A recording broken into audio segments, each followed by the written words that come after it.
এক সাহাবী বলল, নবী আমার ছেলে মিষ্টি খায়, বেশি মিষ্টি খায়, এত মিষ্টি কিনে দেওয়ার টাকা আমার নাই, আপনি ছেলের নসিহত করেন।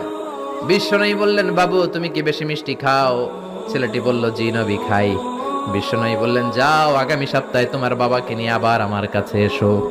বিশ্বনবী পরের সপ্তাহে ছেলেরে বললেন, ও ছেলে মিষ্টি বেশি খেও না, এত বেশি মিষ্টি খাওয়ার টাকা দেওয়ার টাকা তোমার বাবার নাই, কম কম খাবা, তাহলে তোমার বাবার উপর ihsan হবে। ছেলের বাবা বলল, নবী এই কথা তো গত সপ্তাহে বলতে পারতেন।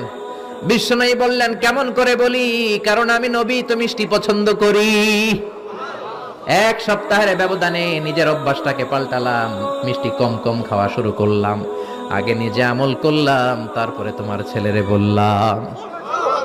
সুবহানাল্লাহ। বাড়িতে যে কি রহমতের নবী, কি বরকতের নবী, নিজে কিছু আমল না করে অন্যরে বলতেনই না। সুবহানাল্লাহ।